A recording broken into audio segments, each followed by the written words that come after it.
بسم اللہ والصلاة والسلام علی رسول اللہ۔ حضور اکرم صلی اللہ علیہ وسلم کا پاک فرمان ہے، صدقہ کرنے میں دیر نہ کرو، ایسا نہ ہو کہ جب جان حلق تک آ جائے تو اس وقت تم کہنے لگو کہ فلاں کے لیے اتنا اور فلاں کے لیے اتنا، حالانکہ اب تو وہ مال فلاں کا ہو چکا، یعنی وراثت کی وجہ سے۔ صحیح بخاری۔ نبی اکرم صلی اللہ علیہ وسلم نے فرمایا، میری امت کا مفلس وہ شخص ہے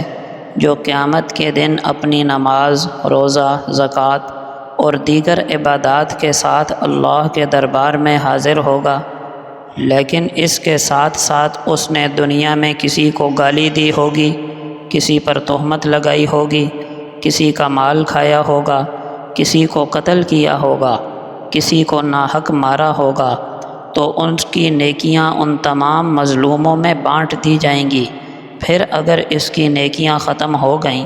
اور مظلوموں کے حقوق باقی رہے تو ان کے گناہ اس کے کھاتے میں ڈال دیے جائیں گے، پھر اسے جہنم میں گھسیٹ کر پھینک دیا جائے گا۔ صحیح مسلم۔ حضرت عقبہ ابن عامر رضی اللہ عنہ بیان کرتے ہیں کہ رسول اللہ صلی اللہ علیہ وسلم نے مجھے حکم فرمایا کہ میں ہر نماز کے بعد معوذات یعنی شیطان، جنات اور جادو وغیرہ کے خلاف اللہ کی پناہ دینے والی 3 سورتوں کی تلاوت کیا کروں: سورہ اخلاص، سورہ فلق اور سورہ ناس۔ نبی کریم صلی اللہ علیہ وسلم نے فرمایا، جو شخص لوگوں کی خوشنودی کے لیے اللہ تعالیٰ کو ناراض کرتا ہے تو اللہ تعالیٰ اس سے ناراض ہو جاتے ہیں اور پھر ان لوگوں کو بھی اس سے ناراض کر دیتے ہیں جن کی خوشنودی کے لیے اس نے اللہ کو ناراض کیا تھا، اور جو شخص اللہ کو خوش کرنے کے لیے لوگوں کو ناراض کرتا ہے تو اللہ تعالیٰ اس سے راضی ہو جاتے ہیں اور ان لوگوں کو بھی راضی کر دیتے ہیں جنہیں اللہ کی خوشنودی کے لیے اس نے ناراض کیا تھا، یہاں تک کہ ان لوگوں کی نگاہ میں اس شخص کو اچھا کر دیتے ہیں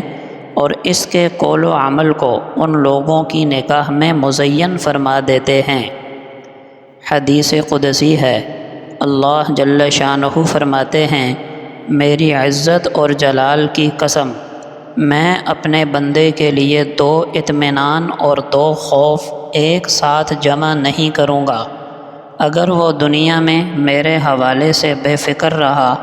تو میں اسے اس دن خوف میں مبتلا کر دوں گا جس دن میں اپنے بندوں کو جمع کروں گا، اور اگر وہ دنیا میں مجھ سے ڈرتا رہا تو میں اسے اس دن اطمینان و بے فکری عطا کروں گا جس دن میں اپنے بندوں کو جمع کروں گا۔ نبی کریم صلی اللہ علیہ وسلم نے فرمایا، جب تمہارے بچے 7 سال کی عمر کو پہنچ جائیں تو انہیں نماز کا حکم کرتے رہو، اور جب وہ 10 سال کی عمر کو پہنچ جائیں تو انہیں نماز چھوڑنے کی وجہ سے سزا دو۔ نبی اکرم صلی اللہ علیہ وسلم نے فرمایا، صدقہ کرنے سے مال میں کوئی کمی نہیں ہوتی، اور عفو و درگزر یعنی معاف کر دینے سے انسان کی عزت میں اضافہ ہی ہوتا ہے، اور جو کوئی بھی اللہ تعالیٰ کے لیے عاجزی اختیار کرے گا اللہ تعالیٰ اسے بلندیاں نصیب فرمائیں گے۔ نبی اکرم صلی اللہ علیہ وسلم نے فرمایا، جب تم میں سے کسی کو غصہ آئے تو اگر وہ کھڑا ہو تو بیٹھ جائے، اگر غصہ ختم ہو جائے تو ٹھیک، ورنہ پھر لیٹ جائے۔